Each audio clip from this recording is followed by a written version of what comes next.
Le crépuscule de novembre déversait une lumière ambrée à travers les rideaux de dentelle de la chambre d'hôpital. Budapest s'étendait au-delà de la fenêtre comme une vieille dame parée de ses plus beaux atours délabrés. Le Danube coulait, indifférent et gris, entre Buda et Pest, ses ponts dessinant des arcs de pierre et de fer forgés dans le brouillard montant. L'odeur de désinfectant se mêlait aux effluves lourds de médicaments et de mort imminente, une combinaison qui imprégnait les couloirs de l'établissement depuis des décennies. Zofia Nyíri reposait dans son lit étroit, son corps de 93 ans réduit à une silhouette fragile sous les draps blancs amidonnés.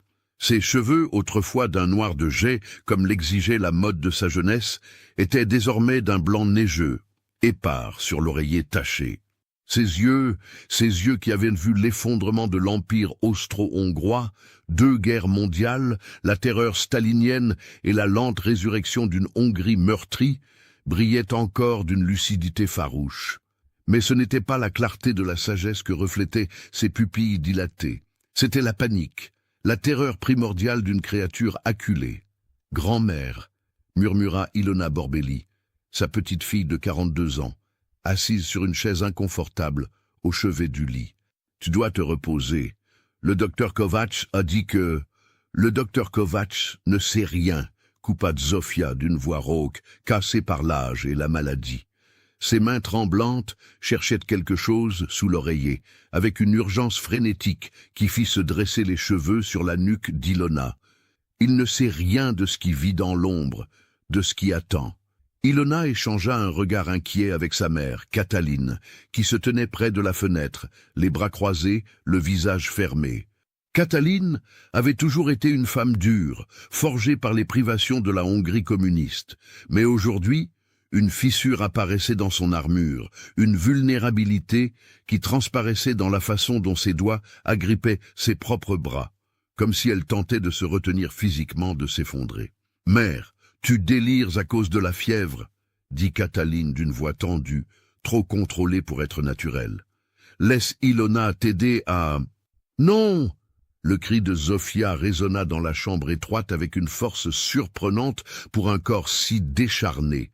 Elle avait trouvé ce qu'elle cherchait, une photographie jaunie, aux bords dentelés et usés par les ans qu'elle avait cachée sous son oreiller pendant des jours. Ses doigts se refermèrent dessus avec une possessivité maladive. Personne ne doit voir. Personne. Ilona se pencha, essayant de distinguer l'image dans la pénombre grandissante. Elle apercevait 2 silhouettes, une jeune femme en robe blanche à col montant, typique de l'époque édouardienne, et un homme en costume sombre, son visage partiellement dissimulé par l'ombre d'un chapeau de feutre. Derrière eux, reconnaissable entre toutes, la façade néo-gothique majestueuse du Parlement hongrois, ses flèches élancées perçant un ciel d'été implacable. « Grand-mère, qui sont ces gens sur la photo ?» demanda Ilona doucement, consciente du terrain fragile sur lequel elle marchait. « C'est toi, n'est-ce pas? Tu étais si belle. » Le visage de Zofia se tordit en un masque de souffrance pure, une expression si intense qu'Ilona recula instinctivement. Les larmes coulaient librement sur les joues parcheminées de la vieille femme, traçant des sillons dans la poudre blanche que les infirmières appliquaient pour dissimuler la pâleur cadavérique. « Belle !» répéta-t-elle dans un souffle amer. « Je n'étais rien, j'étais son jouet, sa marionnette. » Avant qu'Ilona ou Katalin ne puissent réagir, Zofia commença à déchirer la photographie. Ses doigts arthritiques, malgré leur faiblesse, travaillaient avec une détermination féroce, arrachant d'abord la figure masculine en lambeaux irréguliers, puis s'attaquant à sa propre image, lacérant le papier encore et encore, jusqu'à ce qu'il ne reste que des confettis éparpillés sur les draps blancs. Que personne ne la voie, haleta-t-elle, sa respiration devenant sifflante, laborieuse. Que personne ne sache ce qu'il a fait, ce qu'ils ont tous permis. « Mère !» Katalin se précipita au chevet, essayant de calmer Zofia dont le corps était secoué de spasmes. « Infirmière, appelez le docteur !» Mais Zofia agrippa le poignet d'Ilona avec une force surprenante, ses ongles s'enfonçant dans la chair tendre. Ses yeux vitreux et fiévreux fixaient sa petite fille avec une intensité brûlante. « Dans la cave », murmura-t-elle, sa voix à peine audible par-dessus le bip affolé des moniteurs cardiaques. Sous les vieilles fondations de Buda, les lettres, il a laissé des lettres. Il savait que je ne pourrais jamais parler. Il savait... Qui, grand-mère? Qui a laissé des lettres? Andre, cracha Zofia, comme si le nom lui-même était du poison. Mon frère, mon... Sa voix se brisa en sanglots déchirants. Que Dieu me pardonne, que Dieu nous pardonne tous. L'équipe médicale fit irruption dans la chambre, poussant Ilona et Cataline vers le couloir, pendant qu'ils s'affairaient autour de Zofia. À travers les portes battantes, Ilona pouvait entendre les ordres criés en hongrois, le cliquetis métallique des instruments médicaux et par-dessus tout, les gémissements déchirants de sa grand-mère, un son qui ne semblait pas humain, mais plutôt arraché des profondeurs de l'enfer lui-même. Cataline s'effondra sur un banc du couloir, le visage enfoui dans ses mains. Ses épaules tremblaient, mais aucun son ne s'échappait. Elle pleurait de cette manière silencieuse, retenue, qu'Ilona connaissait trop bien. C'était la façon dont les femmes de leur famille avaient appris à pleurer, sans déranger personne, sans prendre trop de place. « Maman !» commença Ilona posant une main hésitante sur l'épaule de sa mère. « Qu'est-ce qu'elle voulait dire? Qui est Andre? Je n'ai jamais entendu parler d'un oncle. »« Mais il n'y a pas d'oncle !» coupa Cataline d'une voix atone, mécanique. « Il n'y a jamais eu d'oncle. Ma mère délirait, c'est tout.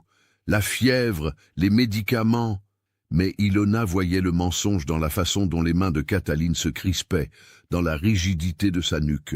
Il y avait quelque chose là, quelque chose d'ancien et de putride qui avait été enterré si profondément pendant si longtemps qu'il avait fermenté, se transformant en un poison qui contaminait chaque génération suivante.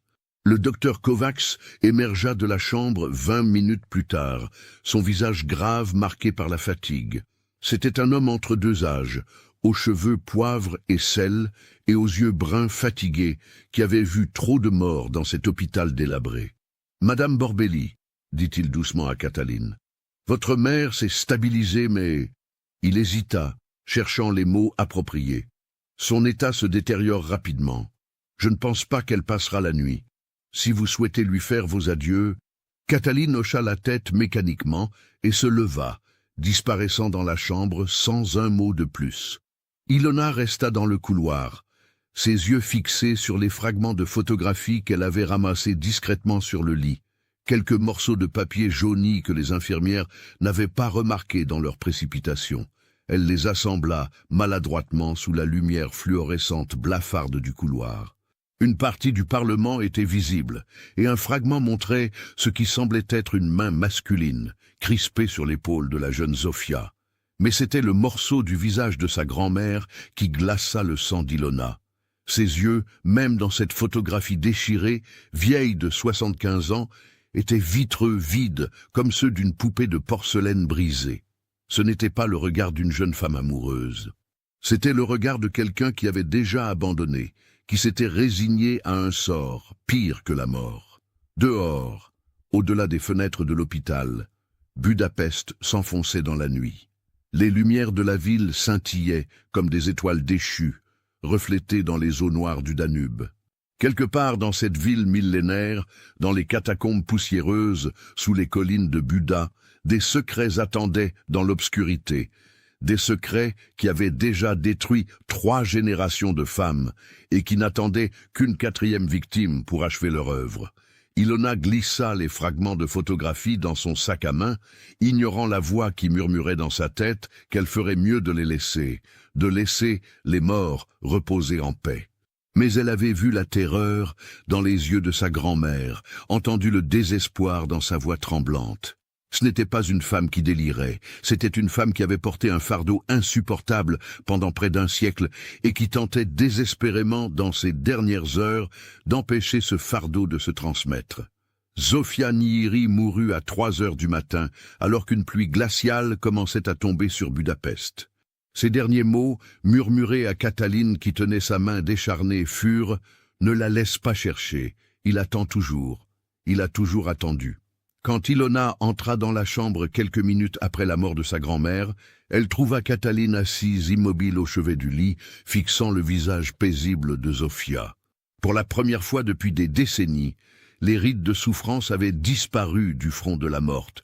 Elle paraissait presque sereine, comme si un poids monstrueux avait enfin été levé. « Elle a demandé pardon », murmura Cataline, sans regarder Ilona. « Encore et encore.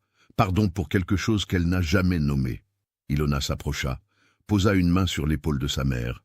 Dehors, la pluie battait contre les vitres avec une violence croissante, et dans le lointain, le tonnerre grondait au-dessus du Danube comme une bête éveillée après un long sommeil. « Maman, » dit Ilona doucement, « je dois savoir, qui était Andre ?» Le silence qui suivit fut si long et si pesant qu'Ilona pensa que Cataline ne répondrait pas.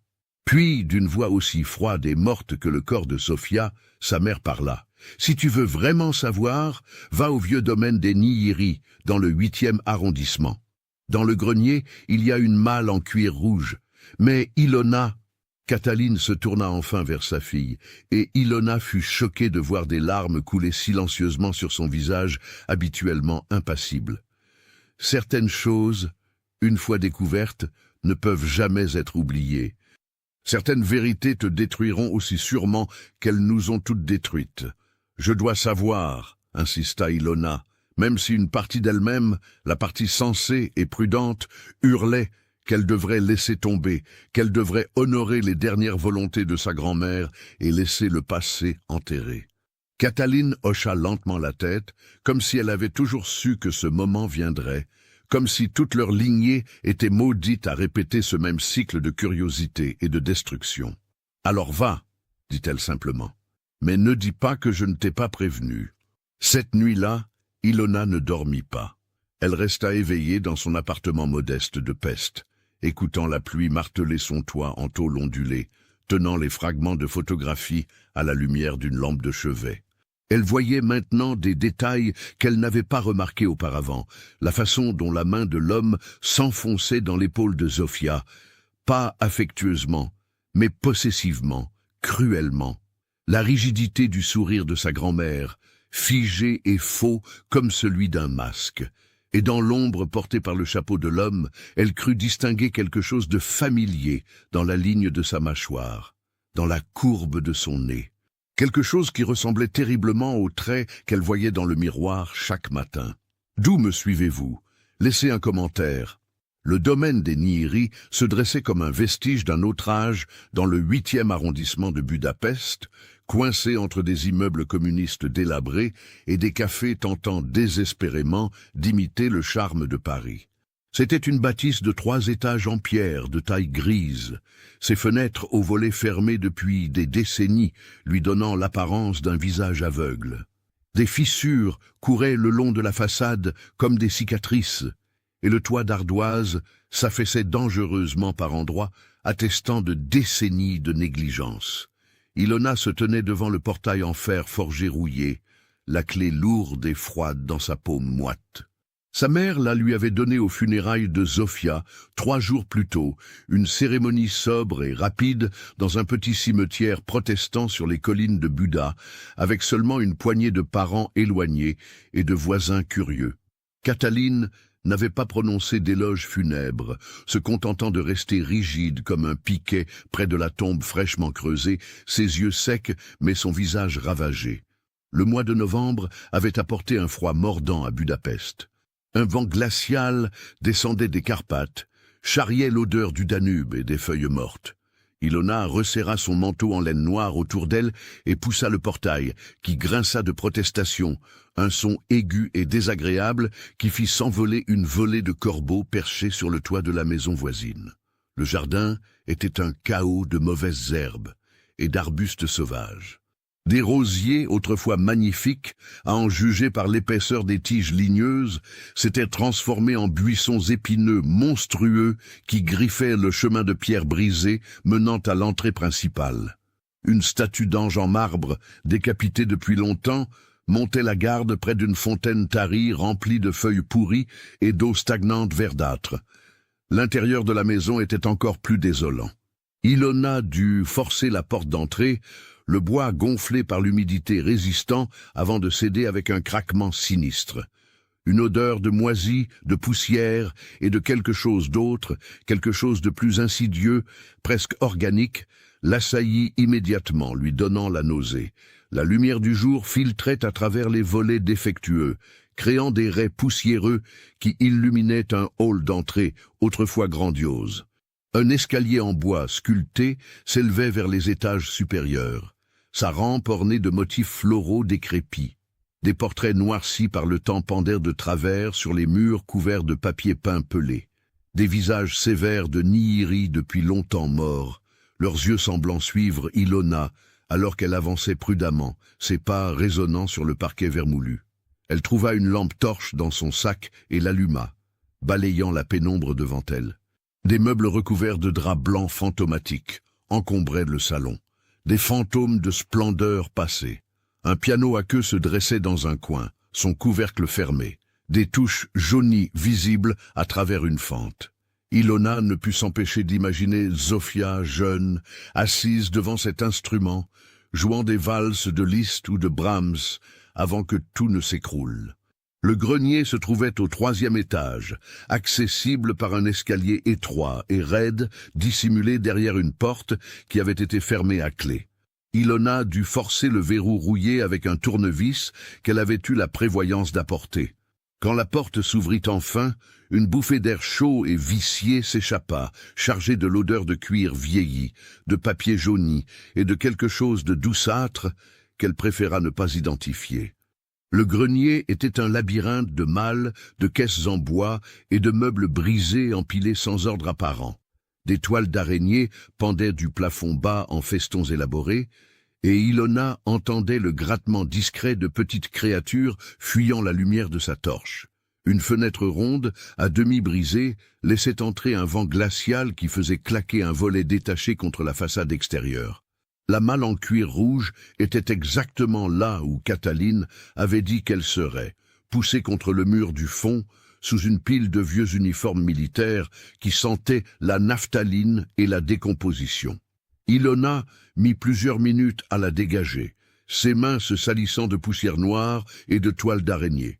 La malle elle-même était magnifique malgré son âge, du cuir marocain rouge sang avec des ferrures en laiton terni et les initiales ZN. Gravées sur le couvercle en lettres élégantes. Le cœur d'Ilona battait si fort qu'elle l'entendait pulser dans ses oreilles. Ses mains tremblaient alors qu'elle défaisait les fermoirs oxydés qui résistèrent avant de céder avec un claquement sec. Lentement, presque révérencieusement, elle souleva le couvercle. L'intérieur de la malle était une caverne d'Ali Baba de souvenirs personnels. Sur le dessus reposaient des vêtements soigneusement pliés, des robes en soie flétrie, des chemises de nuit brodées de dentelles jaunies par le temps. En dessous, des bijoux dans des écrins de velours moisi, des broches, art nouveau, des colliers de perles, des bagues serties de pierres précieuses ternes. Mais ce qui attira immédiatement l'attention d'Ilona fut une pile de cahiers reliés en cuir, attachés ensemble par un ruban de satin noir effiloché. Elle les sortit avec précaution, s'assit en tailleur sur le plancher poussiéreux et dénoua le ruban. Le premier cahier s'ouvrit avec un craquement sec, révélant des pages couvertes d'une écriture élégante et serrée à l'encre violette passée. La première page portait une date, 15 juin 1910, Budapest. Aujourd'hui, j'ai rencontré André pour la première fois depuis son retour de Vienne. Commençait l'entrée. Père m'avait dit qu'il arriverait en fin d'après-midi, mais je ne m'attendais pas à... Je ne sais pas comment décrire ce que j'ai ressenti en le voyant descendre de la calèche. Il ressemble tellement à Père, les mêmes yeux gris acier, le même nez aquilin, la même façon de se tenir comme s'il possédait le monde. Mais il y a quelque chose d'autre en lui, quelque chose que je ne peux pas nommer, quelque chose qui me fait froid, dans le dos même sous le soleil brûlant de juin. Ilona tourna les pages avec une fascination morbide, absorbant chaque mot de l'écriture de sa grand-mère.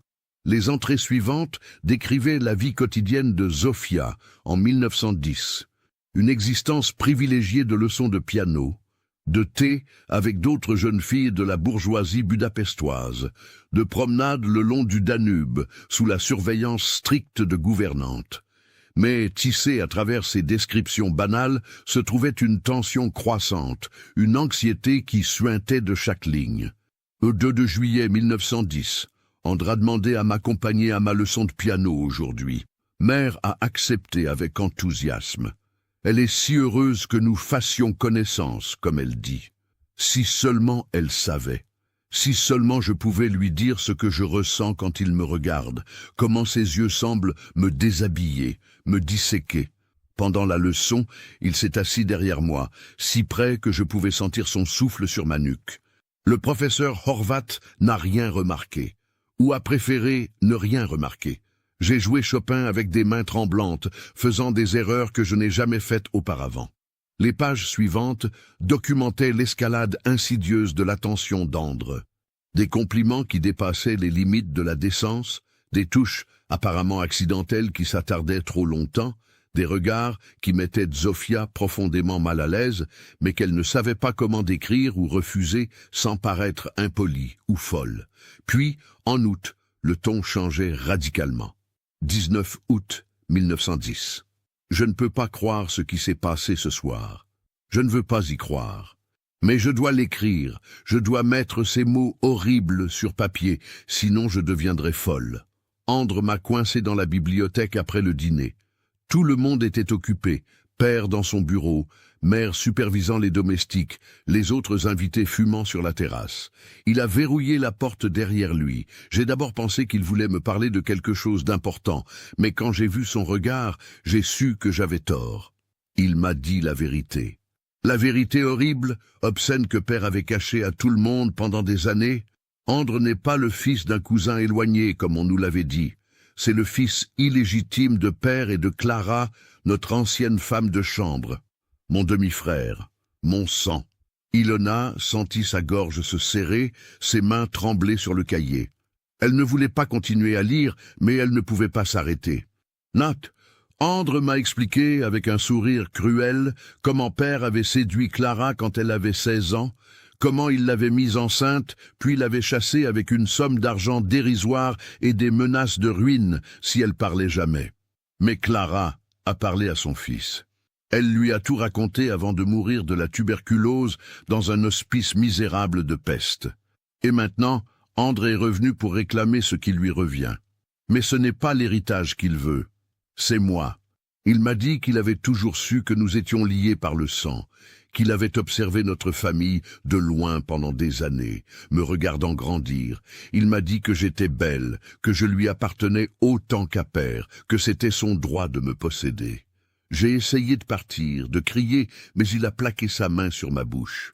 Il m'a dit que si je parlais à qui que ce soit, il révélerait tout, la liaison de père, sa naissance illégitime, le fait que père avait abandonné Clara à une mort misérable. Le scandale détruirait père.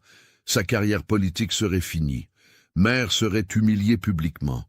Et moi je serais ruiné par association, marqué comme la fille d'un adultère, d'un homme sans honneur. Puis, il m'a embrassé. Dieu me pardonne, il m'a embrassé son propre sang, et j'étais trop terrifié pour résister. Ses mains étaient partout, violents, souillants. Quand il a finalement reculé, il m'a regardé avec cette expression de triomphe satisfait et m'a dit « Tu es à moi maintenant, Zofia. Tu l'as toujours été. » Ilona laissa tomber le cahier comme s'il lui avait brûlé les doigts.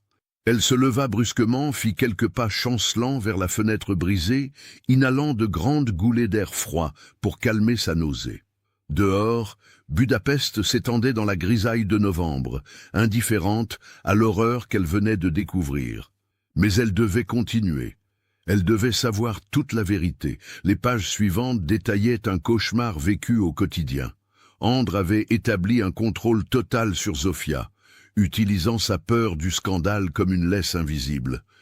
Il la forçait à des rendez-vous secrets, dans des endroits isolés, les jardins de l'île Marguerite après la tombée de la nuit, les ruines du château de Buda, les caves poussiéreuses sous le Parlement, où il travaillait comme clerc pour un député influent. Là, il la violait régulièrement. L'écriture de Sofia devenait de plus en plus fragmentée, presque illisible à mesure que les mois passaient. Certaines entrées n'étaient que des phrases décousues. « Il m'a fait mal aujourd'hui » ou « Je ne peux plus continuer » ou simplement « Aide-moi » écrit encore et encore sur une page entière. En novembre 1910, Zofia découvrit qu'elle était enceinte. 15 novembre 1910, le docteur Sabot a confirmé ce que je craignais. Je porte l'enfant d'Andre, l'enfant de mon propre frère. C'est une abomination, un péché contre nature. J'ai envisagé de me jeter dans le Danube, de mettre fin à cette horreur. Mais je n'ai pas le courage. Dieu me maudit pour ma lâcheté. André est ravi. Il dit que c'est la preuve de notre amour, que notre enfant sera spécial, béni même. Il est fou. Je vois maintenant qu'il a toujours été fou.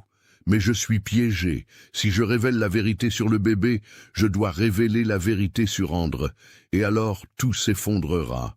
La solution de Zofia avait été désespérée et dévastatrice. Avec l'aide d'une sage-femme discrète, elle avait arrangé un mariage hâté avec Mihaly Kovacs, un cousin au 3e degré de la famille Nihiri, un homme simple et bon qui travaillait comme professeur dans un lycée de Bouddha. Mihaly, qui avait secrètement été amoureux de Zofia depuis l'enfance, avait accepté avec joie, ne se doutant jamais que l'enfant qu'elle portait n'était pas de lui. La petite Cataline était née en juin 1911, prématurée selon les dires officiels. André, fou de rage d'avoir perdu son emprise sur Zofia, avait disparu peu après, mais pas avant d'avoir laissé une dernière menace, une dernière cicatrice. La dernière entrée du journal était datée du 20 juillet 1911. André est venu me voir une dernière fois avant de partir. Il a dit qu'il allait à Vienne, peut-être plus loin, mais qu'il ne m'oublierait jamais. Il m'a fait promettre de ne jamais parler, de ne jamais révéler notre secret. Et pour s'assurer de mon silence, il m'a dit qu'il avait écrit des lettres détaillées décrivant tout ce que nous avions fait, avec des dates, des lieux, des preuves. Il les a cachées dans un endroit que je ne trouverai jamais, mais que quelqu'un d'autre pourrait découvrir si je parlais. Il m'a dit que ces lettres étaient son assurance, sa garantie que je resterais silencieuse à jamais. Que si quoi que ce soit lui arrivait, ou si je tentais de révéler la vérité, les lettres seraient livrées à tous les journaux de Budapest. Mon père serait détruit, mon mari me quitterait, ma fille serait marquée à jamais comme le produit de l'inceste. Alors, je me tais, je vivrai avec ce secret, ce poison, jusqu'à mon dernier souffle, et je prierai Dieu que Cataline ne porte pas les marques de sa conception maudite. Ilona referma le journal, les larmes coulant librement sur ses joues. Tout avait du sens maintenant. La dépression chronique de Zofia, les migraines débilitantes qui l'avaient clouée au lit pendant des semaines entières, les périodes d'absence mentale où elle fixait le vide pendant des heures. Ce n'était pas de la maladie mentale ordinaire, c'était le poids écrasant d'un secret toxique porté pendant 75 ans. Et Cataline, sa propre mère, était le produit de l'inceste. Ce qui faisait d'Ilona, elle ne put terminer cette pensée. La nausée la submergea, et elle vomit violemment, dans un coin du grenier, son corps se vidant jusqu'à ce qu'il ne reste plus que des spasmes douloureux. Quand elle se redressa enfin, tremblante et couverte de sueur froide malgré le froid mordant, son regard tomba sur quelque chose qu'elle n'avait pas remarqué auparavant. Un autre objet au fond de la malle, enveloppé dans du tissu noir. Avec des doigts engourdis, elle le sortit et le déballa. C'était une photographie, plus grande et mieux préservée que les fragments qu'elle avait récupérés à l'hôpital. Elle montrait Zofia et Andre devant le Parlement, exactement comme l'autre. Mais cette version n'était pas déchirée.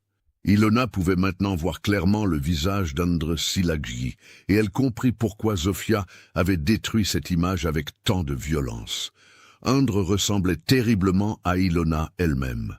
Les mêmes yeux gris, le même nez légèrement aquilin, la même structure osseuse du visage. C'était comme regarder une version masculine d'elle-même dans un miroir temporel. Le sang d'Andre coulait dans ses veines. Elle était l'arrière-petite-fille d'un violeur, d'un monstre qui avait torturé sa propre sœur. Et pire encore, ce sang maudit, consanguin, avait été transmis de génération en génération, comme un virus se répliquant à travers le temps. Si cette histoire macabre vous a donné des frissons, partagez-la avec un ami qui aime les contes d'horreur. Ilona quitta le domaine des Nyíri alors que le crépuscule tombait sur Budapest, le journal de Zofia, serré contre sa poitrine comme un talisman maudit. Elle savait qu'elle ne devrait pas l'avoir pris, que certains secrets sont mieux laissés enterrer. Mais une compulsion irrésistible la poussait à continuer, à creuser plus profondément dans cette horreur familiale. Les lettres. André avait parlé de lettres cachées quelque part, sous Buda. Si elle pouvait les trouver, les détruire, peut-être que le pouvoir de ce secret se dissiperait enfin. Peut-être que sa famille pourrait enfin être libre. Mais une voix dans sa tête, une voix qui ressemblait terriblement à celle de sa grand-mère mourante, lui chuchotait que c'était exactement ce qu'André avait voulu, que les lettres n'étaient que le début, que le véritable poison n'était pas dans les mots écrits sur du papier vieilli, mais dans le sang lui-même, coulant éternellement de génération en génération, portant avec lui la marque indélébile du péché originel. Ce soir-là, dans son appartement, Ilona s'examina longuement dans le miroir de sa salle de bain. Elle cherchait dans son propre visage les signes de la corruption génétique, les marques de l'inceste qui avait créé sa grand-mère, puis sa mère, puis elle-même. Était-ce pour cela qu'elle avait toujours eu ces terribles migraines qui la clouaient au lit pendant des jours? Était-ce pour cela que Cataline souffrait de dépression chronique, qu'elle avait tenté de se suicider 2 fois avant qu'Ilona n'ait 10 ans? Était-elle toute maudite, marquée par le péché d'un homme mort depuis longtemps? La pluie recommença à tomber, martelant les toits de Pest avec une fureur renouvelée. Et quelque part, dans la nuit noire de Budapest, dans les profondeurs oubliées, sous les collines anciennes, des lettres attendaient dans l'obscurité, patientes comme des serpents lovés, prêtes à frapper quiconque oserait les chercher. 3 semaines passèrent dans un brouillard d'obsession croissante. Ilona ne dormait presque plus, passant ses nuits à relire le journal de Zofia, cherchant le moindre indice qui pourrait la mener aux lettres cachées d'André. Ses collègues de la Bibliothèque nationale, où elle travaillait comme archiviste, remarquèrent son état de délabrement, les cernes noires sous ses yeux, la façon dont ses mains tremblaient quand elle manipulait les vieux manuscrits, les moments où elle semblait perdre le fil de ses pensées, fixant le vide avec une expression de terreur. Cataline, quand Ilona tentait de lui parler du journal, refusait catégoriquement d'écouter. « Le passé est mort », répétait-elle comme un mantra. « Laisse-le enterrer. » Mais Ilona voyait la peur dans les yeux de sa mère, la façon dont ses mains se crispaient chaque fois qu'elle mentionnait André ou les lettres. Cataline savait quelque chose. Elle avait toujours su. L'indice qui finit par ouvrir la porte vint d'une source inattendue. En fouillant les archives de la bibliothèque, Ilona était tombée sur un vieux registre des employés du Parlement hongrois de 1910 à 1912. Le nom d'André Szilágyi y apparaissait, répertorié comme clerc assistant pour le député Joseph Tarian. Mais ce qui attira son attention fut une note manuscrite dans la marge, apparemment ajoutée bien plus tard. Licencié pour vol de documents confidentiels, accès aux chambres souterraines révoquées, voire archives de sécurité, section F47. Les archives de sécurité du Parlement n'étaient pas accessibles au public, mais Ilona connaissait quelqu'un qui pourrait l'aider. Laszlo Fekete, un conservateur du musée d'histoire de Budapest, qu'elle avait rencontré lors d'une conférence sur la préservation de documents anciens, avait des contacts dans toutes les institutions culturelles de la ville. Quand elle l'appela, expliquant qu'elle faisait des recherches sur l'histoire de sa famille, il accepta avec enthousiasme de l'aider. 2 jours plus tard, ils se rencontraient dans un café enfumé près du Parlement, la structure néo-gothique massive se dressant au-dessus d'eux comme une montagne de pierres ornementées. Laszlo était un homme dans la 50aine, aux cheveux grisonnants et aux lunettes à monture épaisse, avec la passion contagieuse des véritables historiens pour leur sujet. « J'ai trouvé quelque chose d'intéressant », dit-il en sortant une chemise en carton fatiguée de sa sacoche. Ce Szilágyi de votre famille, il était apparemment impliqué dans une affaire assez scandaleuse à l'époque. Ilona se pencha en avant, son café refroidissant oublié devant elle. « Quel genre d'affaire ? Vol et tentative de chantage », expliqua Laszlo en feuilletant des photocopies de documents jaunis. En 1911, on a découvert qu'il avait volé des lettres privées de plusieurs députés, des correspondances avec des maîtresses, des preuves de corruption, ce genre de choses. Il utilisait ces documents pour extorquer de l'argent. Mais ce qui est étrange, c'est qu'il n'a jamais été arrêté. Pourquoi pas ? Laszlo haussa les épaules. L'affaire a été étouffée. Apparemment, l'un des députés impliqués était assez puissant pour faire disparaître le problème. Szilágyi a été licencié discrètement et... Il s'arrêta, fronçant les sourcils, en lisant une note particulière.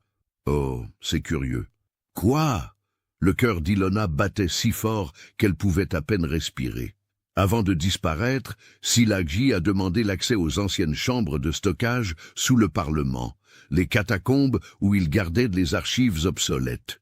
Le gardien a noté qu'il y était resté plusieurs heures, prétendant faire l'inventaire de vieux documents. Mais quand ils ont vérifié par la suite, rien ne semblait avoir été déplacé ou retiré. Les catacombes. Les lettres devaient être là-bas. Est-il possible de visiter ces chambres aujourd'hui ? Demanda Ilona, essayant de garder sa voix calme et professionnelle. Laszlo la regarda avec curiosité. Pour le grand public, non. Mais pour une archiviste avec les bonnes références et un motif de recherche légitime. Il sourit. Je pense que je peux arranger quelque chose. Mais que d'où, une semaine plus tard, par une matinée de décembre exceptionnellement froide, où le Danube charriait des plaques de glace grisâtres, Ilona se tenait devant une porte en fer rouillée dans les sous-sols du Parlement hongrois, accompagnée de Laszlo et d'un gardien âgé nommé Tamás, qui avait les clés des niveaux souterrains. « Personne ne vient plus ici », marmonna Tamás, en déverrouillant la porte avec une clé aussi longue que son avant-bras. « Tout a été numérisé maintenant. Ces vieilles chambres ne sont bonnes qu'à attraper l'humidité et les rats. » La porte s'ouvrit sur un escalier en pierre qui descendait dans l'obscurité absolue. Une odeur de moisissure et de papier décomposé remonta si forte qu'Ilona dut se couvrir le nez avec son écharpe. Tamás alluma une série de lampes électriques nues qui pendaient du plafond bas, créant une lumière jaunâtre maladive qui ne faisait qu'accentuer l'atmosphère oppressante. Ils descendirent les marches usées, leurs pas résonnant étrangement dans l'espace confiné. Le plafond s'abaissait progressivement, forçant Ilona et Laszlo à se courber.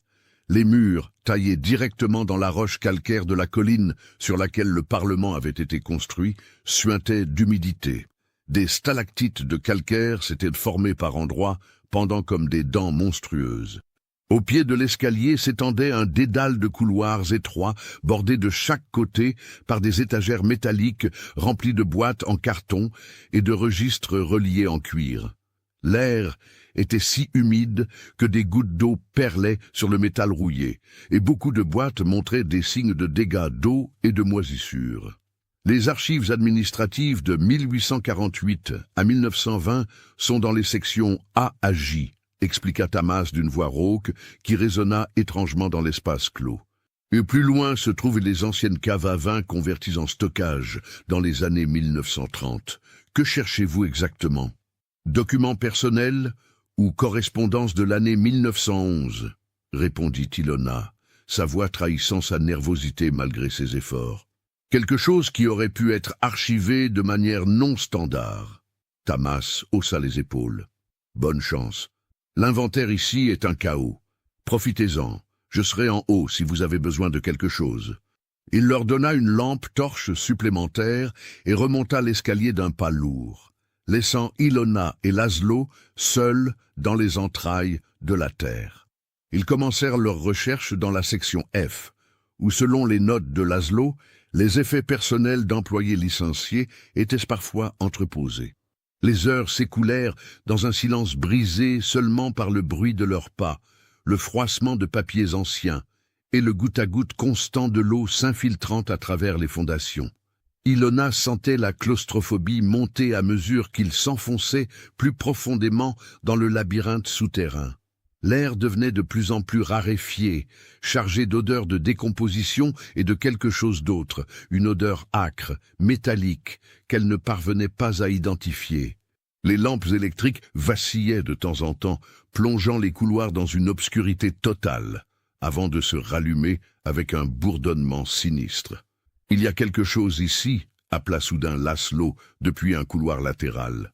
Une porte que je n'avais pas remarquée. Ilona le rejoignit rapidement. Derrière une étagère qu'il avait déplacée se trouvait effectivement une porte en bois massif, basse et étroite, avec une serrure ancienne qui avait l'air d'avoir des siècles. Contrairement aux autres portes métalliques modernes, celle-ci semblait dater de l'époque médiévale, quand cette partie de Buda n'était qu'un réseau de caves et de tunnels sous l'ancienne ville fortifiée. « Aidez-moi » dit Laszlo, et ensemble, ils poussèrent contre la porte. Le bois résista d'abord, puis céda avec un craquement qui résonna comme un coup de feu dans l'espace confiné. La porte s'ouvrit sur une petite chambre voûtée, pas plus grande qu'un placard, complètement vide à l'exception d'un coffre en fer rouillé, poussé contre le mur du fond. Le cœur d'Ilona s'arrêta. Ce devait être ici. C'était trop parfait, trop exact pour être une coïncidence. Laszlo s'accroupit devant le coffre, examinant la serrure corrodée. C'est fermé, et la serrure semble avoir été scellée avec de la cire ou quelque chose de similaire. Peut-on le forcer » La voix d'Ilona était à peine un murmure. « Je suppose, mais je dois vous avertir, Ilona, techniquement nous n'avons pas l'autorisation de... »« S'il vous plaît » l'interrompit-elle, et quelque chose dans son ton, une note de désespoir absolu, fit hocher la tête à Laszlo. Il sortit un multi-outil de sa poche et commença à travailler sur la serrure. Pendant ce qui sembla une éternité, le seul son fut celui du métal grattant le métal. Puis, avec un claquement final, la serrure céda et le couvercle du coffre se souleva dans un grincement rouillé. À l'intérieur, parfaitement préservé malgré le passage des décennies, se trouvait une douzaine d'enveloppes en papier vélin de haute qualité, scellées avec de la cire rouge. Sur chaque enveloppe était écrit en lettres élégantes « À publier en cas de révélation ou de mort prématurée d'Andre Szilágyi ». Ilona tendit la main avec des doigts tremblants et prit la première enveloppe. Elle brisa le sceau de cire et en sortit plusieurs feuillets couverts de la même écriture serrée et précise qu'elle reconnaissait maintenant des documents qu'elle avait vus. L'écriture d'Andre. « À qui de droit ?» commençait la lettre. Je, sous-signé Endre Szilágyi, écrit ce document comme témoignage véridique et assurance contre toute tentative de ma demi-sœur, Zofia Nyíri, ou de sa famille, de nier notre relation ou de me faire du tort. Ce qui suivait était une description détaillée et obscène de tout ce qu'Andre avait fait à Zofia. Date, lieu, acte spécifique, tout était catalogué avec une précision clinique, presque scientifique, qui rendait le récit encore plus horrifiant. Mais ce n'était pas seulement un journal de ses crimes, c'était une justification tordue, un manifeste de sa philosophie malade. Certains diront que ce que j'ai fait était répréhensible, écrivait-il. Mais je dis que c'était mon droit. Mon père m'a privé de mon nom, de mon héritage, de ma place dans la société. Zofia était sa fille légitime, élevée dans le luxe que j'aurais dû connaître. En la possédant, je reprenais ce qui m'appartenait. Je rétablissais l'équilibre. Et elle portait mon enfant. Mon sang se perpétuera à travers elle, mêlé au sien, créant quelque chose de pur et de vrai. Les autres appellent cela de l'inceste, une abomination. Je l'appelle justice poétique. Ilona sentit la bile monter dans sa gorge, mais ce fut la dernière partie de la lettre qui la glaça jusqu'aux os. Si ces lettres sont découvertes, c'est que soit j'ai été assassiné, auquel cas je demande que justice soit faite contre mes meurtriers, soit que Zofia a parlé, brisant notre pacte de silence. Dans les deux cas, que ces lettres servent de testament à notre amour interdit, et que le scandale détruise ceux qui ont tenté de me détruire. Mais je laisse également ceci, un avertissement à toute descendance de Zofia qui lirait ces mots. Vous portez mon sang.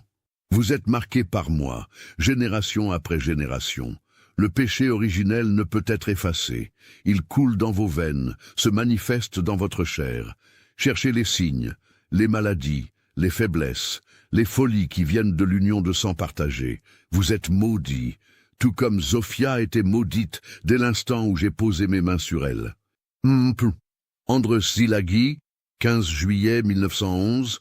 Soutenez notre chaîne en cliquant sur le bouton Merci en forme de cœur afin que nous puissions continuer à vous proposer des histoires aussi sombres et captivantes que celle-ci. Ilona? Ilona? Vous allez bien? La voix de Laszlo semblait venir de très loin. Ilona réalisa qu'elle était accroupie sur le sol froid de la chambre voûtée, la lettre serrée contre sa poitrine, des sanglots secs secouant son corps. Les autres lettres étaient éparpillées autour d'elle. Elle les avait toutes lues dans une frénésie masochiste, absorbant chaque détail horrible. Il n'y avait pas que des récits de ses crimes contre Zofia. Andres avait également documenté d'autres choses, des observations méticuleuses sur les effets de la consanguinité dans diverses familles nobles européennes, des théories pseudo-scientifiques sur la pureté du sang et la concentration des traits héréditaires, même des diagrammes montrant comment les maladies génétiques se manifestaient sur plusieurs générations. C'était l'œuvre d'un esprit brillant et complètement dérangé, obsédé par l'idée que son crime n'était pas un crime, mais une expérience, une tentative de créer quelque chose de pur à travers la violation de tous les tabous sociaux et naturels. Et la chose la plus terrifiante était qu'il avait eu raison sur un point. Les maladies s'étaient manifestées. Cataline souffrait de troubles neurologiques chroniques que les médecins n'avaient jamais pu expliquer complètement. Ilona elle-même avait des migraines débilitantes depuis l'adolescence, des épisodes de dissociation, des moments où elle perdait des heures entières sans s'en souvenir. Étaient-ce les signes de la malédiction d'Andres, les marques physiques du péché qui coulait dans ses veines? Nous devons détruire ces lettres, dit-elle soudain, sa voix rauque. Maintenant, personne ne doit jamais les lire. Laszlo hésita. Ilona, ce sont des documents historiques. Quelle que soit leur nature horrible, ils ont une valeur. Une valeur? Ilona se leva brusquement, ses yeux brillant d'une lueur dangereuse.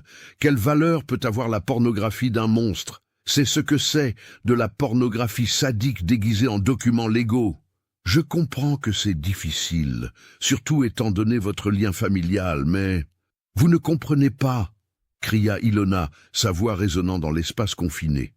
Vous ne comprenez pas ce que c'est de découvrir que vous êtes le produit de ça, que chaque cellule de votre corps porte la marque d'un violeur, d'un incestueux, que votre simple existence est une abomination.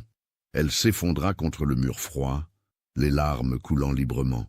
Laszlo s'approcha, posa maladroitement une main sur son épaule. « Je suis désolé, » dit-il doucement. « Vraiment désolé. » Ils restèrent ainsi pendant de longues minutes, dans le silence humide des catacombes, entourés par les fantômes du passé.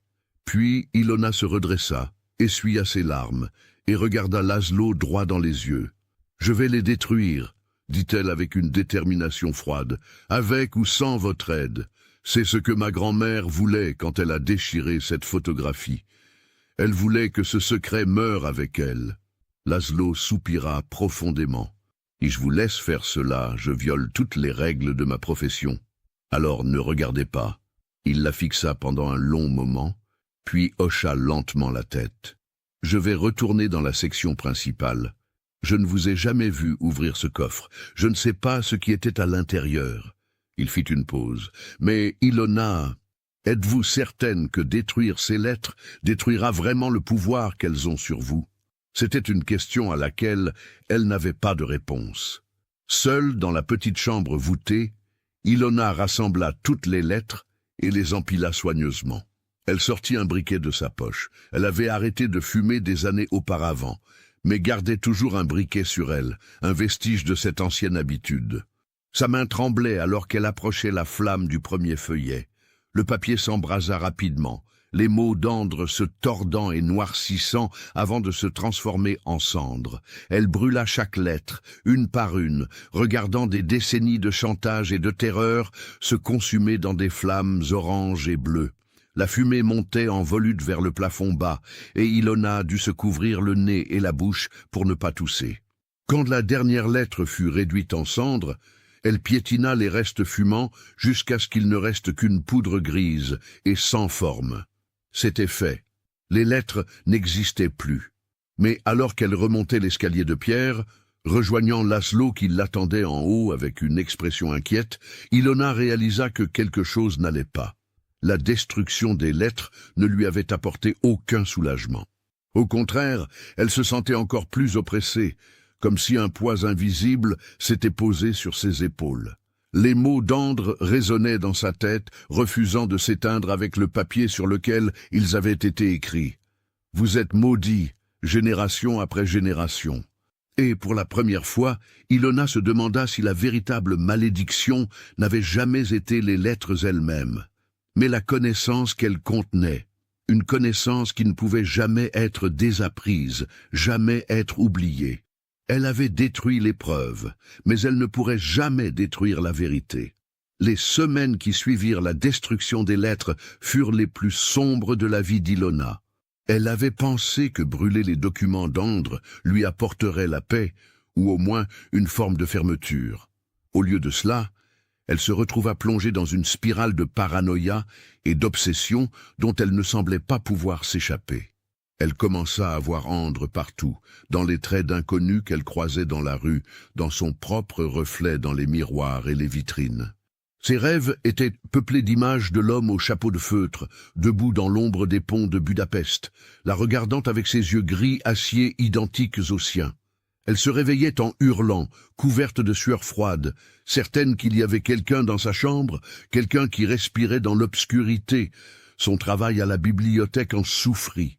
Elle faisait des erreurs qu'elle n'aurait jamais commises auparavant, cataloguant incorrectement des documents précieux, perdant le fil de ses pensées au milieu d'une tâche, s'absentant pendant des heures sans se souvenir où elle était allée. Sa superviseure, Madame Varga, la convoqua dans son bureau avec une expression de préoccupation sévère. « Ilona, je vais être franche avec vous, » dit la femme âgée, ses lunettes perchées au bout de son nez aquilin. Votre performance ces derniers temps a été préoccupante. Vous n'êtes pas vous-même. Si vous avez des problèmes personnels, peut-être devriez-vous prendre un congé. Ilona voulut protester, dire qu'elle allait bien, mais les mots restèrent coincés dans sa gorge. Comment pouvait-elle expliquer ce qui se passait? Comment pouvait-elle dire à quiconque qu'elle était obsédée par le fantôme d'un violeur mort depuis peut-être un siècle, un homme qui était à la fois son ancêtre et son tourmenteur génétique? Je vais y réfléchir, réussit-elle enfin à dire, et elle quitta le bureau avant que Madame Varga ne puisse insister.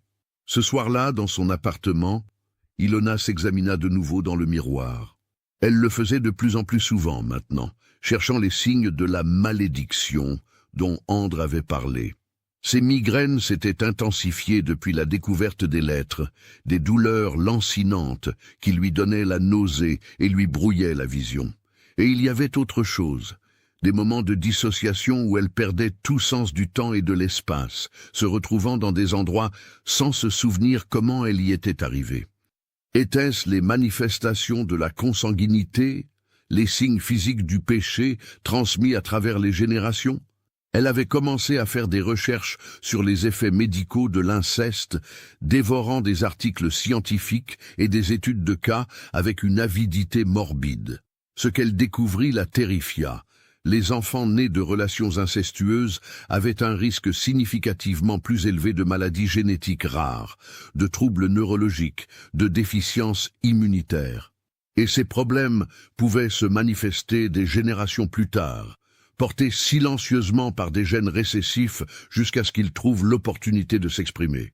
Katalin, sa mère, était le produit direct de l'inceste entre Zofia et Andre. Ilona elle-même était la petite-fille de cette union maudite. Le sang consanguin coulait dans ses veines, concentré, purifié dans le pire sens du terme. Un soir de janvier particulièrement froid, alors qu'une tempête de neige s'abattait sur Budapest, recouvrant la ville d'un linceul blanc, Ilona reçut un appel de sa mère. La voix de Katalin était étrangement calme, presque détachée. « Il faut qu'on parle », dit-elle simplement. « Viens chez moi, maintenant !» L'appartement de Katalin se trouvait dans un immeuble des années 1960 à Pest, un bloc de béton gris et décrépit typique de l'architecture communiste. Ilona prit le tram à travers les rues enneigées, le vent hurlant entre les bâtiments comme une bête affamée. Les rares passants qu'elle croisait étaient courbés contre le froid, des formes fantomatiques se hâtant à travers la blancheur aveuglante. Cataline l'attendait, assise dans son salon austère meublé de façon spartiate. Elle n'avait pas allumé toutes les lumières. Seule une lampe de table projetait une lueur jaunâtre qui accentuait les ombres profondes sous ses yeux et les rides amères autour de sa bouche. « Tu as trouvé les lettres ?» dit Cataline sans préambule, dès qu'Ilona franchit le seuil. Ce n'était pas une question. Ilona ferma la porte derrière elle, secoua la neige de son manteau. « Mais comment le sais-tu » ? Parce que tu as exactement la même expression qu'avait ma mère quand elle a appris la vérité sur sa propre naissance. Cataline se leva avec raideur, marcha vers la fenêtre, regardant la tempête faire rage au dehors. Cette expression de quelqu'un qui a vu l'abîme et réalise qu'il ne peut pas détourner le regard. Tu savais ? La voix d'Ilona était à peine un murmure. Tu as toujours su pour André, pour ce qu'il a fait. Je l'ai découvert quand j'avais 23 ans, dit Catalin d'un ton monocorde. Ma mère me l'a dit pendant un de ces épisodes. Elle délirait de fièvre, criant des choses terribles. Au début, j'ai pensé que c'était le délire qui parlait, puis j'ai trouvé des lettres qu'elle avait cachées, pas les mêmes que tu as trouvées, d'autres, des lettres qu'elle avait écrites mais jamais envoyées, à son mari, à son père, à Dieu lui-même. Des confessions déchirantes de ce qu'elle avait enduré. « Pourquoi tu ne m'as jamais rien dit ?» Cataline se retourna brusquement, et Ilona fut choquée de voir des larmes couler sur le visage habituellement stoïque de sa mère. « Pour te protéger, pour t'épargner exactement ce que tu traverses maintenant. » Sa voix se brisa. « J'ai pensé que si le secret mourait avec ma mère, si personne ne parlait jamais d'Andre, alors peut-être que nous pourrions être normal. Que tu pourrais être normal. Mais je ne suis pas normal, dit Ilona amèrement. Je suis le produit de l'inceste, maman. Mon sang est contaminé. Mon existence même est... Ne dis pas ça. Cataline traversa la pièce en quelques enjambées rapides, saisit Ilona par les épaules avec une force surprenante. Ne laisse jamais ce monstre définir qui tu es. Oui, ton sang, notre sang, est marqué par ce qu'il a fait, mais nous ne sommes pas Andre, nous ne sommes pas ses crimes. Mais les maladies... Ilona sentait sa voix trembler. Les problèmes neurologiques, les troubles mentaux. C'est dans nos gènes, maman. C'est scientifiquement prouvé que... Je sais, coupa Cataline, relâchant Ilona et retournant vers la fenêtre. Pourquoi penses-tu que j'ai subi tant de tests médicaux au fil des ans? Pourquoi penses-tu que je t'ai fait examiner si souvent quand tu étais enfant? Je cherchais les signes. J'étais terrifié que les malformations génétiques se manifestent, que tu développes quelque chose d'irrécupérable. Ilona s'effondra sur le canapé usé, la tête entre les mains. Et... qu'ont dit les médecins? Que nous avons eu de la chance, dit Cataline doucement. Une chance terrible et inexplicable. Oui, nous avons des problèmes, tes migraines, mes troubles de l'humeur, ma mère avec ses cauchemars et ses dépressions, mais rien de catastrophique. Rien qui indique un niveau dangereux de consanguinité. Elle fit une pause. Ou peut-être que les médecins n'ont tout simplement pas cherché les bons marqueurs. Le silence tomba entre elles, brisé seulement par le hurlement du vent et le cliquetis de la neige contre les vitres. Ilona leva enfin les yeux vers sa mère. « Qu'est-il arrivé à Andre ?» demanda-t-elle. Le journal de grand-mère s'arrête en 1911, après qu'il ait caché les lettres. Mais qu'est-il devenu après? Cataline hésita si longtemps qu'Ilona pensa qu'elle ne répondrait pas. Puis, d'une voix si basse qu'elle était presque inaudible. « Il est mort, en 1912. Mais les circonstances de sa mort... » Elle se retourna, et son visage était livide. Ma mère n'en a jamais parlé explicitement, mais j'ai trouvé des coupures de journaux qu'elle avait gardées, cachées au fond d'une boîte. Un homme correspondant à la description d'Andre avait été retrouvé noyé dans le Danube, près de l'île Marguerite. Son corps avait été dans l'eau pendant des semaines, à peine reconnaissable. La police avait conclu à un suicide. Tu penses que c'était autre chose? Cataline fit un geste impuissant. « Je ne sais pas. Peut-être s'est-il vraiment suicidé, rongé par la culpabilité de ce qu'il avait fait.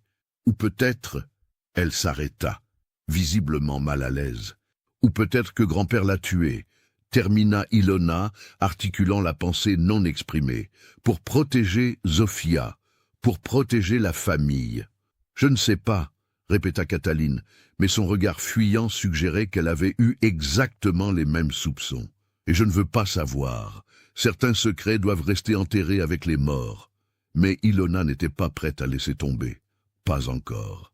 Si Indre est vraiment mort en 1912, alors pourquoi grand-mère a-t-elle gardé ce secret pendant 73 ans de plus? Pourquoi avait-elle encore si peur à la fin?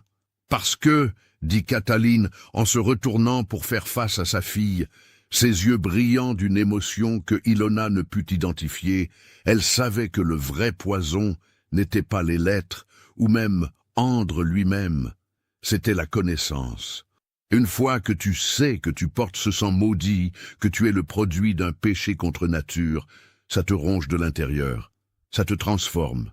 Tu parles comme si c'était une véritable malédiction, dit Ilona avec un rire amer.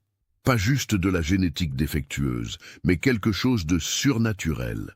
Je ne crois pas au surnaturel, répondit Catalin fermement, mais je crois au pouvoir destructeur de la culpabilité, de la honte, du secret. Et notre famille a été détruite par ces choses, bien avant que les gènes défectueux n'aient eu la chance de se manifester. Cette nuit-là, alors qu'Ilona rentrait chez elle à travers les rues enneigées de Budapest, elle réfléchit aux paroles de sa mère. Cataline avait raison sur un point, la véritable destruction n'était pas dans le sang lui-même, mais dans la connaissance de ce que contenait ce sang. Mais il y avait quelque chose d'autre, quelque chose qui dérangeait Ilona depuis qu'elle avait trouvé les lettres. Une question qu'elle n'avait pas osé formuler, même pour elle-même. Si Indre était vraiment mort en 1912, qui avait veillé à ce que les lettres restent cachées pendant plus d'un siècle? Qui avait scellé cette porte dans les catacombes? Qui s'était assuré que le secret restait enterré? Les réponses les plus évidentes étaient Zofia ou son mari Mihaly. Mais quelque chose dans cette explication ne semblait pas juste. Pourquoi Zofia, qui haïssait Indre de toute son âme, aurait-elle pris la peine de préserver ses lettres? Pourquoi ne pas simplement les détruire exactement comme Ilona l'avait fait? À moins qu'elle n'ait pas pu. À moins qu'il y ait eu une raison pour laquelle les lettres devaient être préservées, cachées mais pas détruites. Ilona s'arrêta au milieu du pont des Chênes, regardant le Danube glacé en contrebas. Les lumières de Buda et de Pest se reflétaient sur la glace et la neige, créant un spectacle de beauté désolée. C'était quelque part dans ces eaux noires et glacées qu'Indre avait prétendument trouvé sa fin. Mais, et s'il n'était jamais vraiment mort? Et si toute l'histoire de la noyade n'était qu'une couverture, un moyen pour Indre de disparaître tout en gardant son emprise sur Zofia à travers les lettres, l'idée était folle, bien sûr. Même si Indre avait simulé sa mort, il aurait plus de 130 ans maintenant. Impossible. Personne ne vivait si longtemps. Pourtant, alors qu'Ilona reprenait sa marche, elle ne put se défaire du sentiment qu'elle était observée.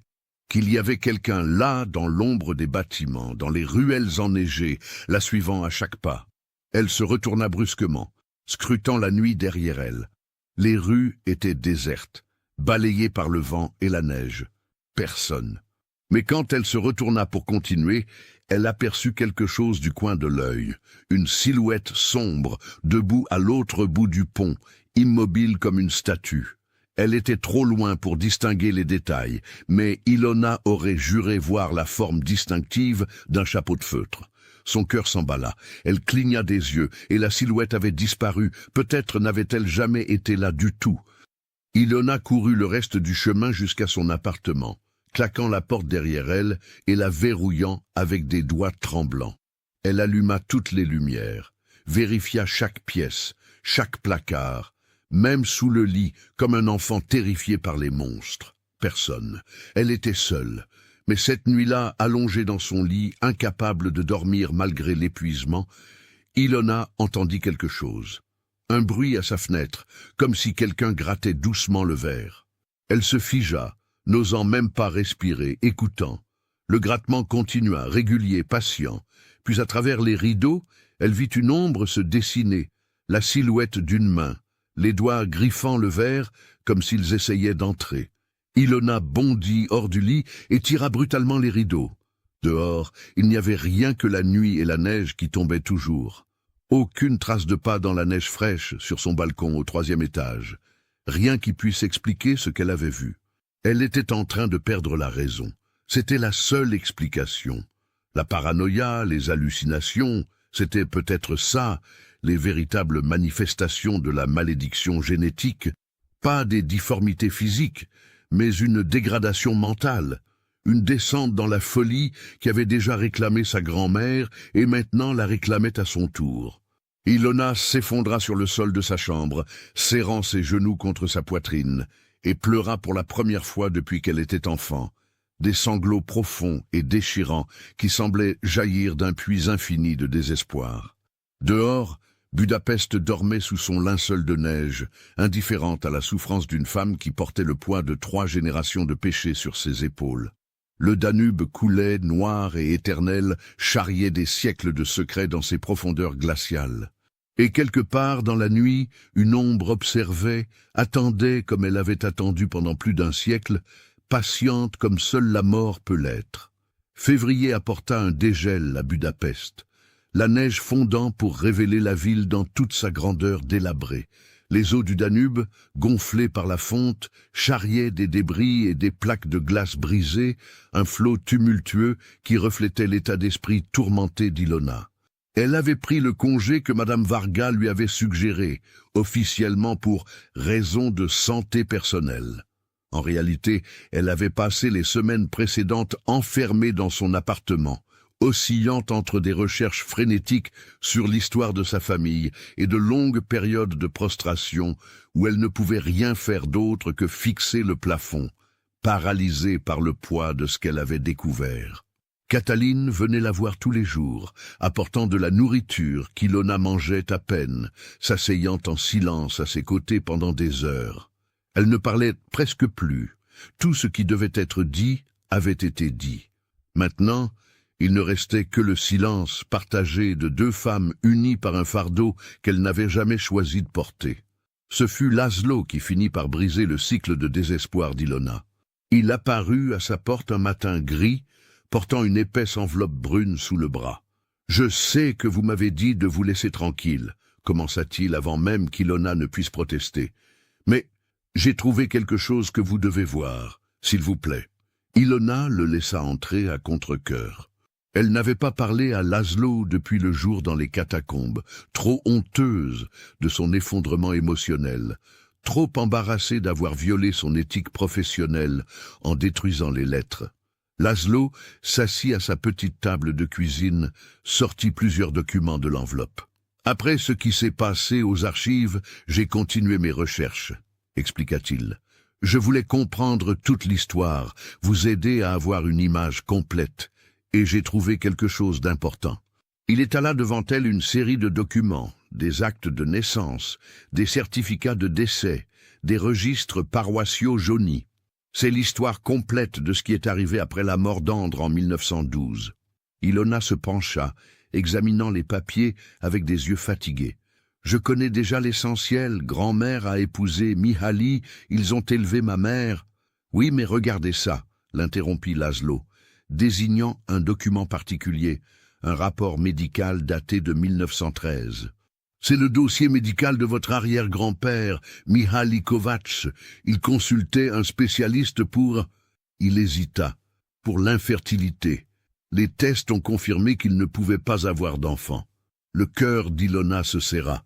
Alors il savait que Katalin n'était pas sa fille biologique.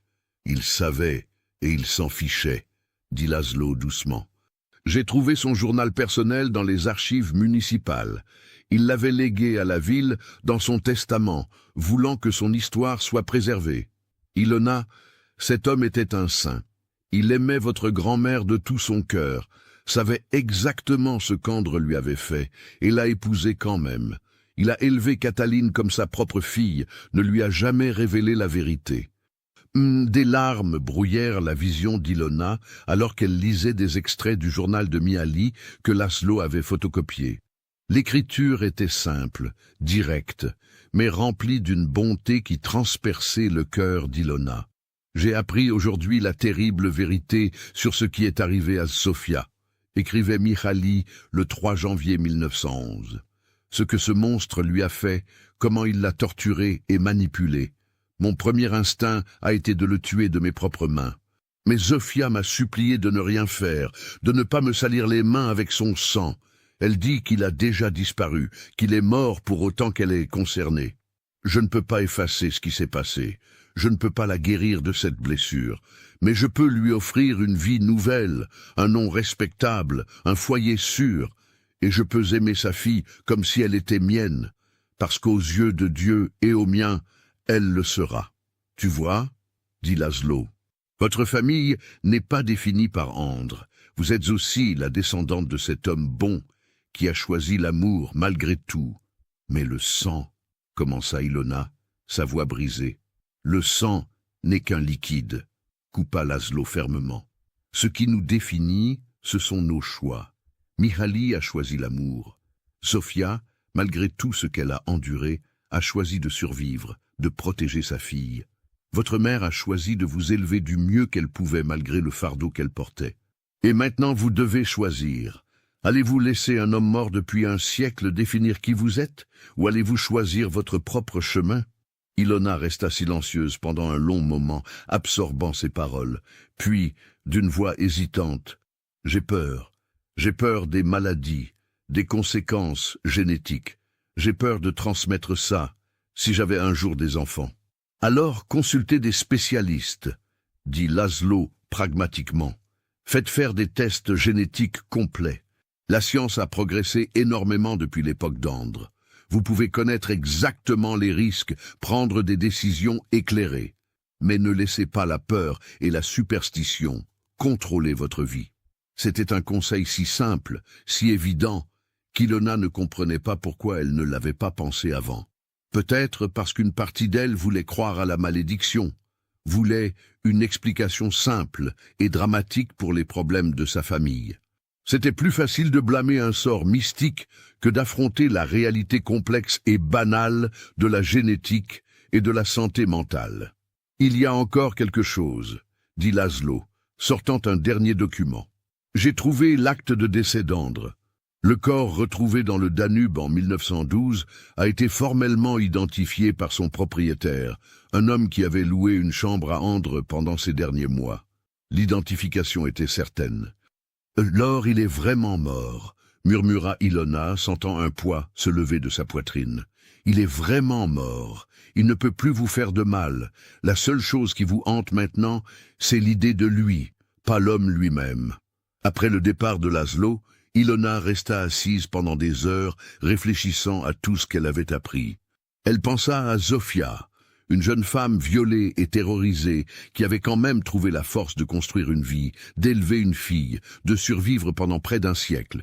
Elle pensa à Mihaly, un homme ordinaire qui avait fait un choix extraordinaire, prenant sur lui le fardeau du secret pour protéger ceux qu'il aimait.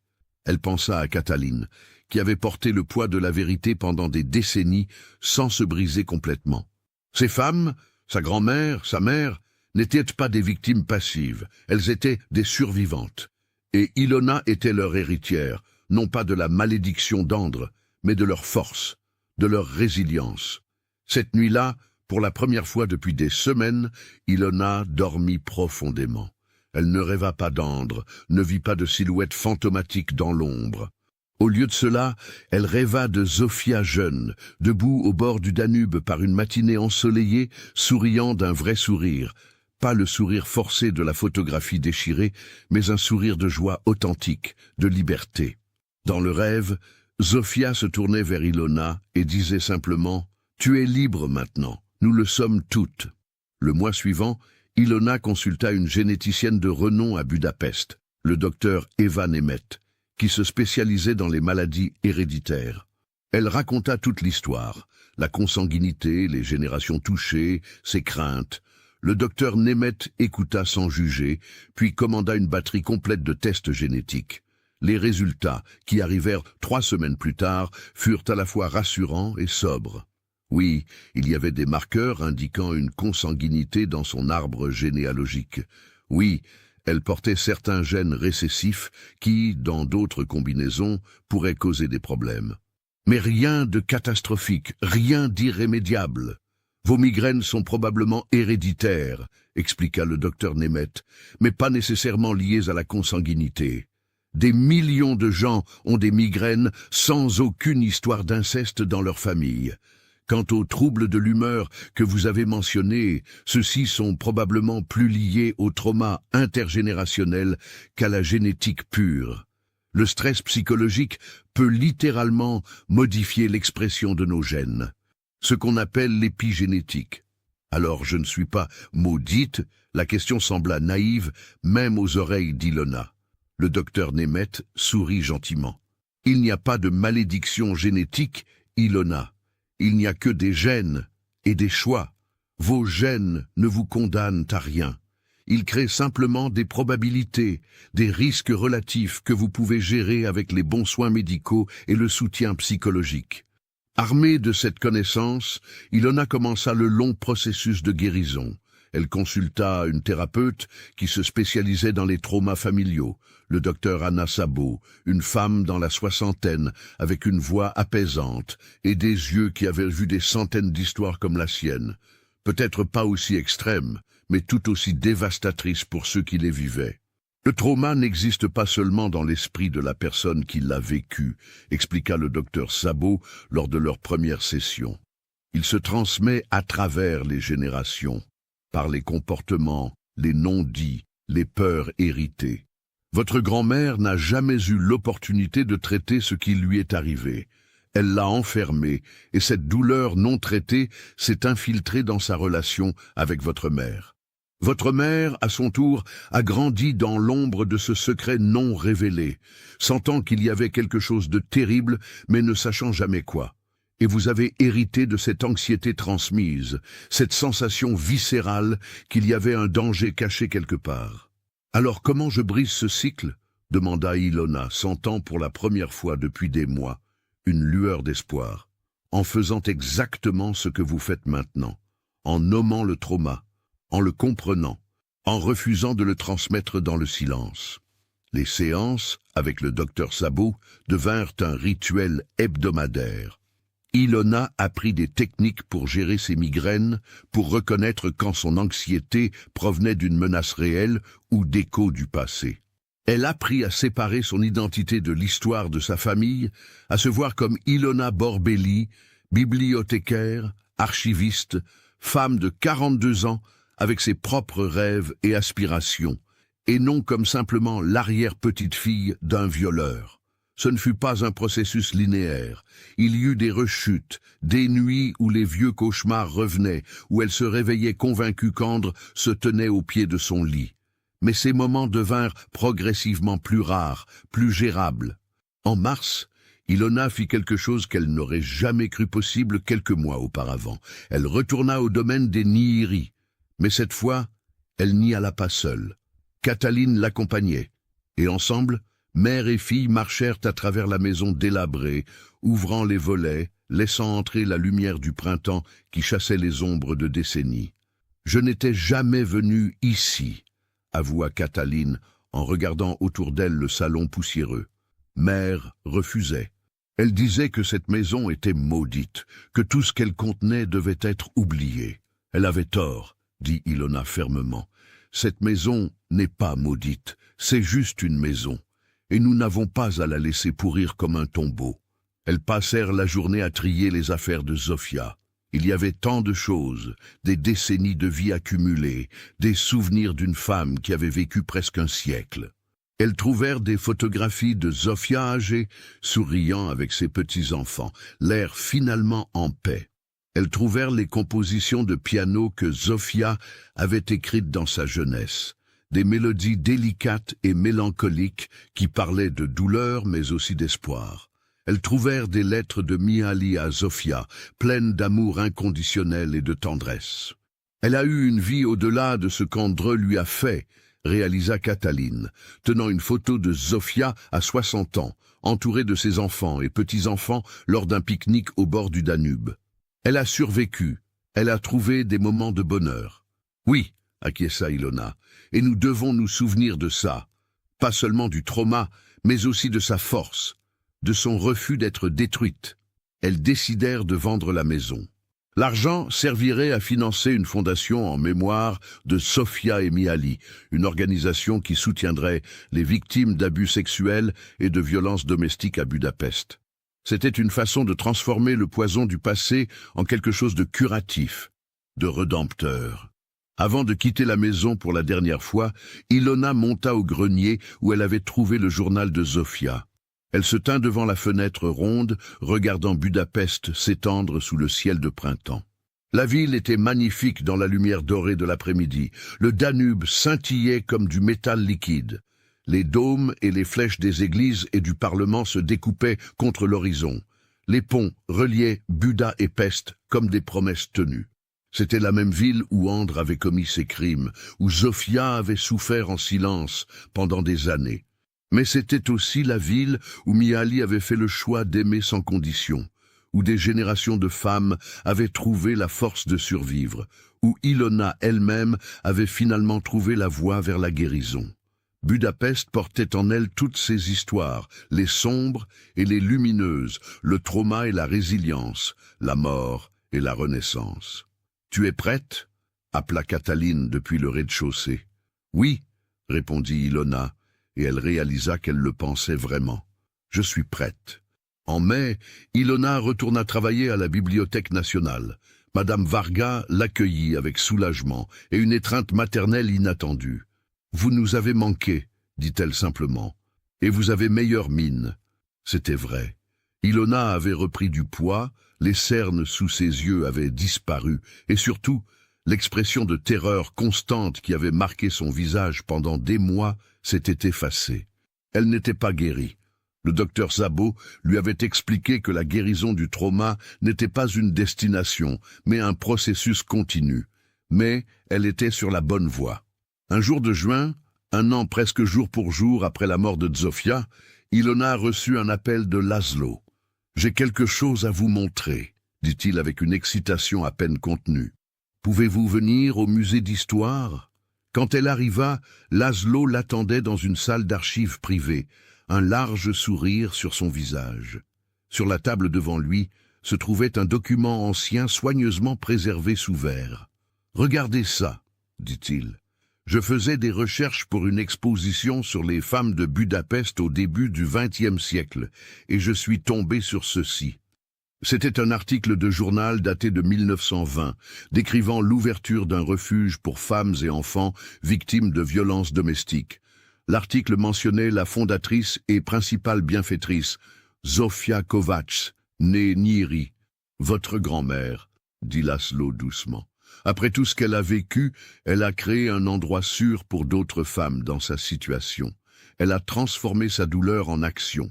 Ilona sentit les larmes monter, mais cette fois, c'étaient des larmes de fierté, pas de tristesse. « Je ne savais pas, elle ne nous a jamais dit. Elle a fait beaucoup de choses qu'elle n'a jamais mentionnées, » dit Laszlo, sortant d'autres documents. « Elle a financé des bourses pour que des jeunes filles pauvres puissent étudier. Elle a témoigné anonymement devant le Parlement en faveur de lois protégeant les femmes. Elle a écrit des articles sous pseudonyme sur les droits des femmes. Elle s'est battue, » murmura Ilona, parcourant les documents avec émerveillement. « Même après tout ça, elle s'est battue.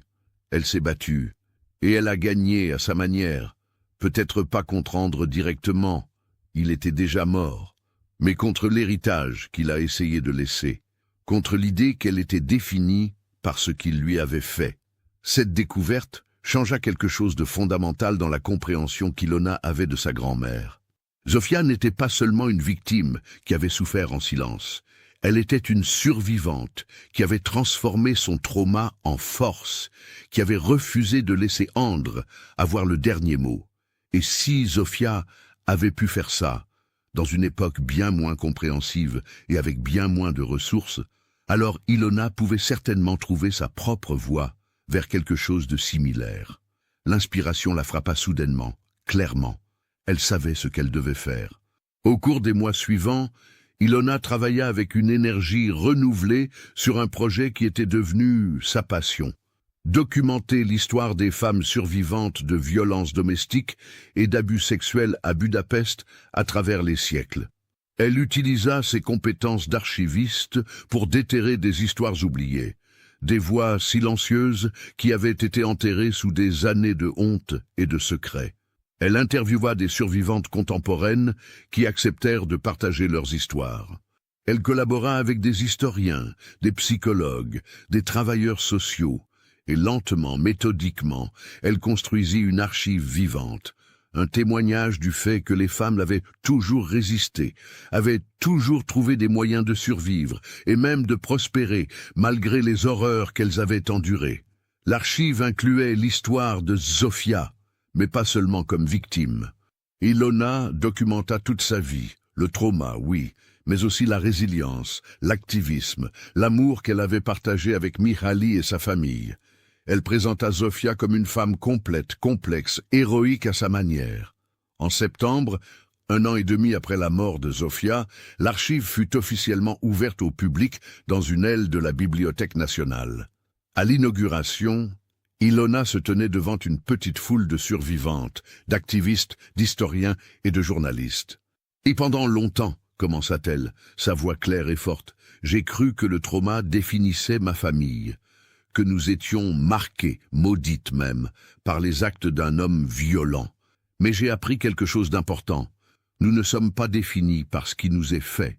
Nous sommes définis par ce que nous choisissons de faire ensuite. » Ma grand-mère, Zofia Kovacs, a porté un secret terrible pendant presque toute sa vie. Ce secret l'a blessée, l'a hantée. Mais il ne l'a pas détruite. Elle a trouvé des moyens de transformer sa douleur en force, de protéger les autres de ce qu'elle avait vécu. Et aujourd'hui, avec cette archive, nous continuons son travail. Nous refusons de laisser les histoires de survivantes être effacées ou oubliées. Nous affirmons que leur voix compte, que leur force compte, que leur vie au-delà du trauma compte. L'applaudissement qui suivit fut chaleureux et sincère. Cataline, assise au premier rang, pleurait ouvertement, mais c'étaient des larmes de libération, de fierté pour ce que sa fille avait accompli. Après la cérémonie, alors que les invités circulaient dans l'exposition, examinant les documents et les photographies, une vieille femme s'approcha d'Ilona. Elle avait au moins 80 ans, voûtée par l'âge, mais avec des yeux vifs et intelligents. « Merci », dit-elle simplement en hongrois, sa voix tremblante d'émotion. « Merci de raconter ces histoires. La mienne est parmi elles. » Elle désigna un panneau qui documentait les refuges pour femmes des années 1960. « Votre grand-mère m'a sauvé la vie. Je ne l'ai jamais su son nom complet, mais maintenant je sais. Zofia. Je ne l'oublierai jamais. » Ilona serra la main de la vieille femme, incapable de parler tant l'émotion l'étreignait. C'était pour ça qu'elle avait fait tout cela. Pour que des femmes comme celle-ci sachent qu'elles n'étaient pas seules, qu'il y avait eu des générations de femmes avant elles qui avaient survécu, qui avaient résisté. Ce soir-là, Ilona marcha seule le long du Danube, exactement comme elle l'avait fait tant de fois pendant les mois sombres de son obsession. Mais maintenant, tout était différent. Les lumières de Budapest se reflétaient sur l'eau en rubans dorés et argentés. Les ponts, illuminés pour la nuit, étaient magnifiques contre le ciel crépusculaire. Des couples se promenaient main dans la main, des familles profitaient de la douceur de la soirée de septembre. Ilona s'arrêta au milieu du pont des Chênes, à l'endroit exact où, des mois auparavant, elle avait cru voir la silhouette fantomatique d'Andre. Il n'y avait personne ce soir, seulement le flux constant de piétons et de touristes profitant de la beauté de la ville. Elle sortit de son sac la dernière chose qu'elle avait gardée de la malle de Zofia, un petit médaillon en argent que sa grand-mère portait toujours. À l'intérieur se trouvait une photo minuscule de Mihaly, souriant avec une tendresse infinie. C'était ce que Zofia avait choisi de garder près de son cœur, pas l'image d'Andre, pas le souvenir du trauma, mais l'amour qu'elle avait trouvé malgré tout. Ilona referma le médaillon et le remit dans son sac. Elle ne le jetterait pas dans le fleuve comme elle l'avait envisagé. C'était un symbole d'amour, de survie, de la capacité humaine à guérir et à continuer. Elle le garderait, le transmettrait peut-être un jour à ses propres enfants si elle choisissait d'en avoir. Car elle avait appris qu'elle avait le choix. Le passé informait son présent, mais ne le dictait pas. Le sang qui coulait dans ses veines portait peut-être les marques de la consanguinité, mais il portait aussi la résilience de Zofia, la bonté de Mihaly, la force de Cataline. Elle était l'héritière de tout cela, pas seulement du trauma. « Au revoir, Andre » murmura-t-elle dans le vent qui soufflait du fleuve. « Tu n'as plus de pouvoir ici. » Et pour la première fois depuis qu'elle avait vu sa grand-mère déchirer cette photographie dans un lit d'hôpital, Ilona se sentit véritablement libre. Les semaines et les mois passèrent, se transformant en années. L'archive devint une ressource précieuse pour les chercheurs et un lieu de pèlerinage pour les survivantes. Ilona continua son travail, élargissant constamment la collection, s'assurant que les voix de celles qui avaient été réduites au silence soient enfin entendues. Elle finit par rencontrer quelqu'un, un professeur d'histoire nommé Peter, un homme doux et patient, qui accepta ses cicatrices émotionnelles sans jugement. Ils prirent leur temps, construisant lentement une relation basée sur l'honnêteté et le respect mutuel. Ilona lui raconta l'histoire de sa famille, s'attendant à du dégoût ou du rejet, mais Peter l'écouta simplement et dit « Tu es bien plus que ton histoire familiale. Tu es la femme qui a transformé ce trauma en quelque chose de beau et d'important. C'est ce que je vois quand je te regarde. » Cataline, libérée elle aussi par la révélation du secret, commença à peindre, un hobby qu'elle avait abandonné des décennies auparavant. Ses toiles étaient de sombres mais puissantes, explorant les thèmes de la douleur, de la mémoire et de la transformation. Elle eut même une petite exposition dans une galerie de Pest, où ses œuvres furent saluées pour leur honnêteté émotionnelle brute. Un jour d'été, 3 ans après la mort de Zofia, Ilona et Cataline visitèrent ensemble la tombe de la vieille femme dans le cimetière protestant sur les collines de Buda. Elles apportèrent des fleurs fraîches, des roses blanches, les préférées de Zofia, et nettoyèrent la pierre tombale qui avait commencé à se couvrir de mousse et de lichen. « Tu penses qu'elle est en paix maintenant ?» demanda Cataline en disposant les fleurs dans le vase en bronze près de la pierre. « Je pense qu'elle l'a toujours été d'une certaine façon, » répondit Ilona. « Même quand elle souffrait, même quand le secret la rongeait, elle avait cette paix intérieure qui venait du fait qu'elle savait qu'elle avait fait ce qu'elle pouvait. Elle avait protégé ceux qu'elle aimait, elle avait aidé d'autres femmes, elle avait survécu. Et elle nous a donné la force de survivre aussi, » ajouta Cataline doucement. Elles restèrent là pendant un long moment, mère et fille, dans le silence paisible du cimetière, entourées par les tombes de générations de Budapestois. Le soleil brillait à travers les arbres centenaires, créant des motifs de lumière et d'ombre sur la terre. Des oiseaux chantaient dans les branches, et au loin, on entendait le murmure constant de la ville vivante. En redescendant la colline vers la ville, Ilona se retourna une dernière fois pour regarder la tombe. Le soleil couchant baignait le cimetière d'une lumière dorée, transformant les pierres tombales grises en monuments dorés. C'était beau, d'une beauté mélancolique qui reconnaissait la douleur du passé tout en célébrant la continuité de la vie. Budapest s'étendait en contrebas, magnifique et complexe, portant en elle des siècles d'histoire, certaines sombres, certaines lumineuses, la plupart quelque part entre les deux. C'était une ville qui avait survécu à des occupations, des guerres, des révolutions, des traumas collectifs qui auraient pu la détruire. Et pourtant, elle était toujours là, vivante, vibrante, perpétuellement se réinventant, comme Zofia, comme Cataline, comme Ilona elle-même. Le secret de 1910 avait détruit des vies, oui, mais il n'avait pas gagné. Les femmes qui en avaient hérité avaient trouvé des moyens de transformer cette destruction en quelque chose d'autre, en activisme, en art, en mémoire préservée, en histoire racontée. Endre Szilágyi avait cru que son crime le rendrait immortel, que son nom serait à jamais lié à celui de Zofia. Mais il avait tort. Son nom était maintenant une note de bas de page, dans l'histoire d'une femme extraordinaire qui avait survécu à lui et avait créé un héritage de force et de compassion. La photographie déchirée, les lettres brûlées, les secrets révélés, tout cela faisait partie du passé maintenant. Ce qui restait était la lumière de la vérité, la lumière de la guérison, la lumière de l'amour qui persistait malgré tout.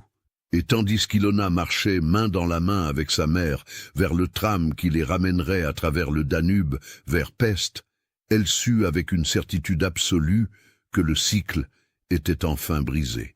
Le poison avait été extrait, le secret avait perdu son pouvoir, elles étaient libres. Budapest scintillait autour d'elle dans la lumière dorée du crépuscule, une ville de ponts, non seulement ceux qui reliaient les deux rives du fleuve, mais aussi ceux qui reliaient le passé au présent, le trauma à la guérison, la douleur à l'espoir. Et sur les collines de Buda, sous la terre fertile, Zofia Nihiri reposait enfin en paix, son fardeau séculaire enfin levé, son histoire enfin racontée, non pas comme une victime sans nom, mais comme la survivante extraordinaire qu'elle avait toujours été. L'ombre du Danube n'était plus une menace maintenant. C'était simplement l'ombre, un contraste nécessaire qui rendait la lumière encore plus précieuse, encore plus belle.